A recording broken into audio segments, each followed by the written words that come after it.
নমস্কার বন্ধুরা, মনিয়ার রন্ধনশৈলীতে আপনাদের সবাইকে স্বাগত।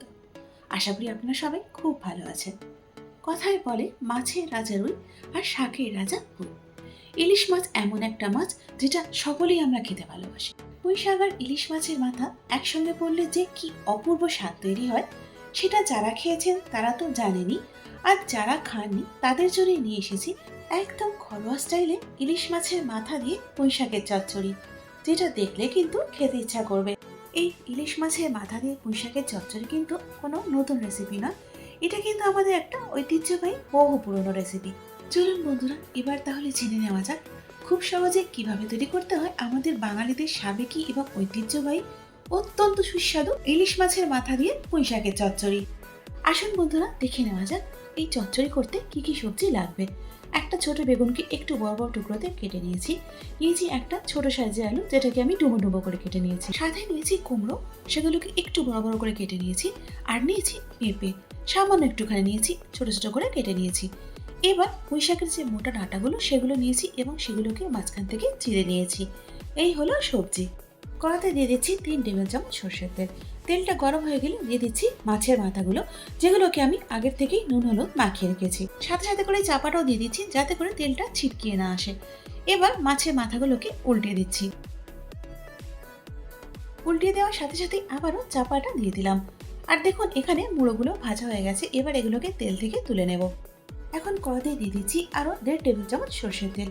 ফোড়নের জন্য এখানে দিয়ে দিচ্ছি 1 চা চামচ জিরে, 2টো শুকনো লঙ্কা আর 2টো তেজপাতা।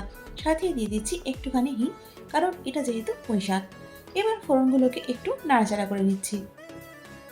এখন বেগুন ছাড়া বাকি সব সবজিগুলো একসাথে দিয়ে দিচ্ছি।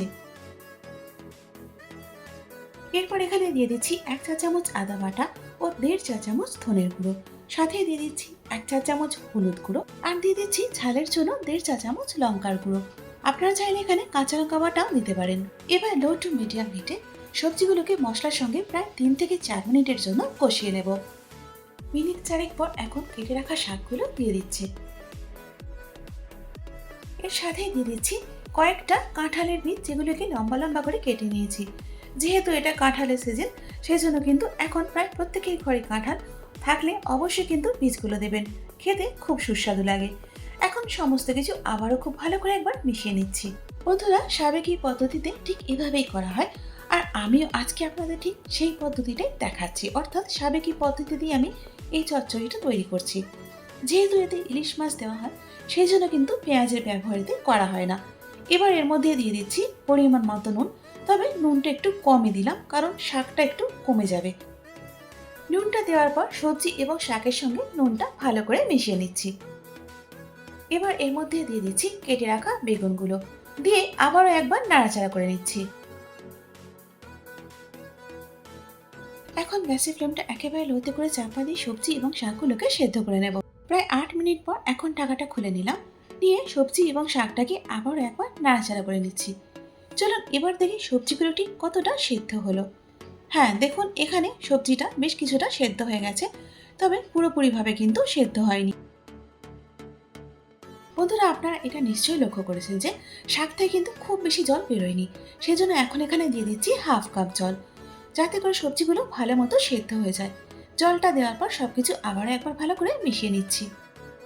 এখন গ্যাসের ফ্লেমটা লোতে রেখে আবারও চাপা দিয়ে দিচ্ছি যাতে করে সবজিগুলো সেদ্ধ হয়ে যায়।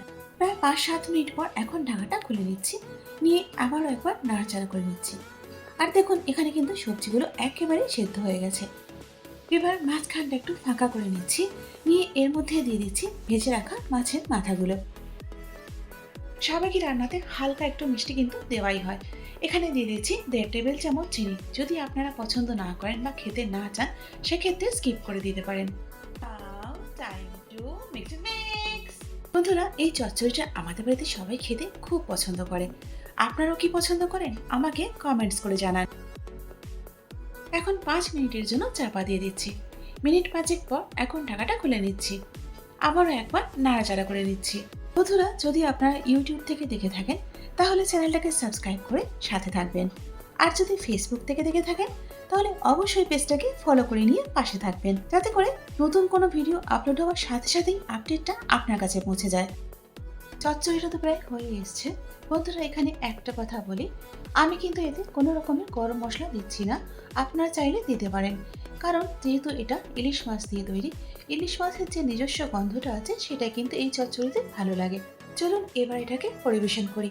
বন্ধুরা আশা করি আপনারা এটা দেখে নিশ্চয়ই বুঝতে পারছেন যে দেখতে এটা যতটা লোভনীয় হয়েছে, খেতে কিন্তু ঠিক ততটাই সুস্বাদু হয়েছে। তাহলে আপনারাও বাড়িতে একবার অবশ্যই তৈরি করুন।